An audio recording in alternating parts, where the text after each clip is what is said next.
चौथे स्थान, येशूची आपल्या दुःखी मातेशी भेट होते.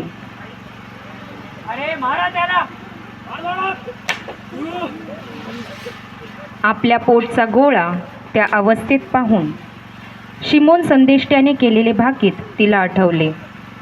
तिची आणि येशू ख्रिस्ताची क्षणभर नजरानजर झाली. चेहरा रक्ताने माखलेला, डोक्यावर काट्यांचा मुकुट, खांद्यावर वजनी क्रूस, मरियेने शिवलेल्या अंगारख्याच्या केलेल्या चिंध्या, हे सर्व पाहून तिच्या हृदयातून दुःखाची तलवार आरपार गेली.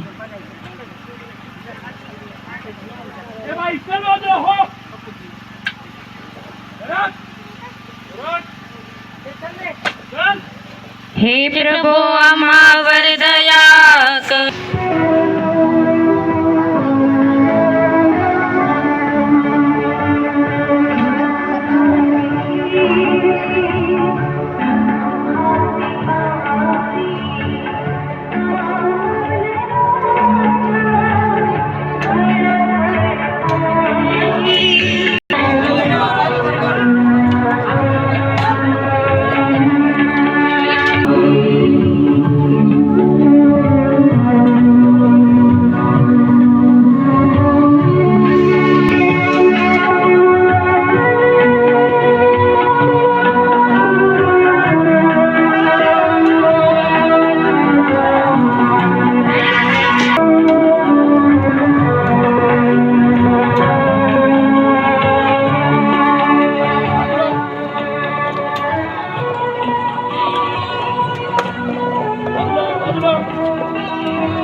पाचवे स्थान, सिमोन सिरेनिकर येशूचा क्रूस वाहतो. येशूला काल्वरीवर ठार मारायचे हा यहुदी लोकांचा ठाम निश्चय होता. थकल्यामुळे तो कदाचित अर्ध्याच रस्त्यात पडून मरेल या भीतीने ते म्हणू लागले,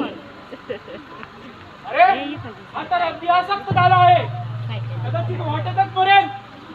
हे ऐकताच लोक ओरडून म्हणाले, त्याला क्रुसावर केलेच पाहिजे. तेव्हा शेतातून येणाऱ्या सिमोन नावाच्या माणसाला ते वेटीस धरतात. ए तू तू चल इकडे ये. ए पकडा त्याला. काय रे आम्हाला बघून पळतोस काय? चल क्रूस व्हायला मदत कर. व येशूचा क्रूस व्हायला लावतात. सुरुवातीला सिमोन सिरेनिकर येशूचा क्रूस वाहण्यास संकोचला, परंतु येशूच्या दिव्य रूपाचे दर्शन होताच सिमोन सिरेनिकर याला धैर्य लाभते व तो येशूचा क्रूस वाहण्यास मदत करतो. सिमोन क्रूस खांद्यावर वाहतो व येशू शिपायांच्या बरोबर व सिमोन सिरेनिकरच्या मदतीने पडत अडखळत चालतो.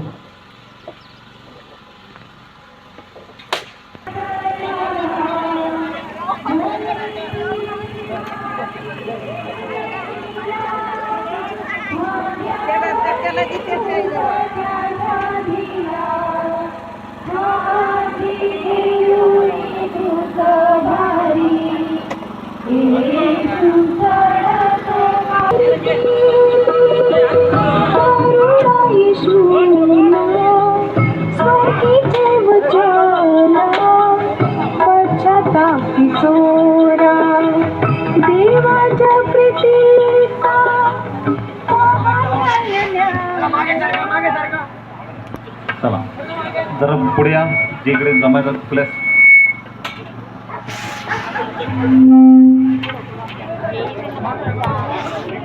जरा पुढे या, पुढे या.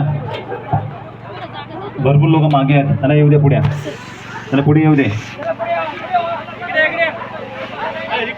साईडला पण जागा आहे, साईडला जागा आहे.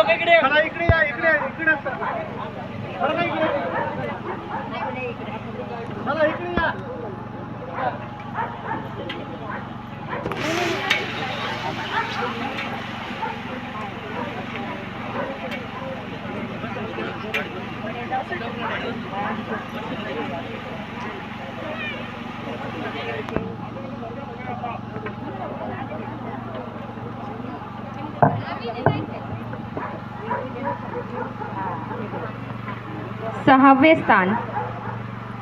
वेरोनिका येशूचा चेहरा पुसते. येशूचा चेहरा घामाने व मातीने अगदी माखलेला असा होतो. तो खाली पडतो व पुन्हा उठतो. वेरोनिका येशूचा चेहरा आपल्या रुमालाने पुसते. येशूचा चेहरा रक्तबंबाळ झाला होता. डोक्यावरून ओघळणारे रक्त, घाम व जमिनीवर पडल्यानंतर तोंडाला लागलेली माती यामुळे येशूच्या दुःखात आणखी भर पडते. हे दुःख काही प्रमाणात हलके करावे असे वेरोनिका नावाच्या धाडसी स्त्रीला वाटते व ती निंदक लोकसमुदायाची पर्वा न करता पुढे सरसावते.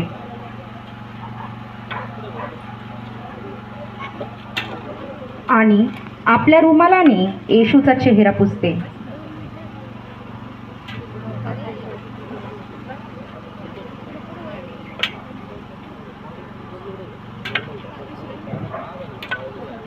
आणि काय आश्चर्य, येशू भेट म्हणून आपल्या चेहऱ्याचा ठसा त्या रुमालावर उमटवतो.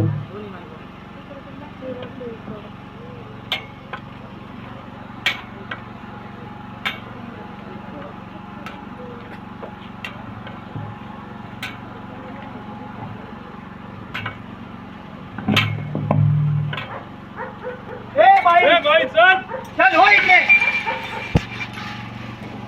चल ओट. जा जा जा. मारा त्याला.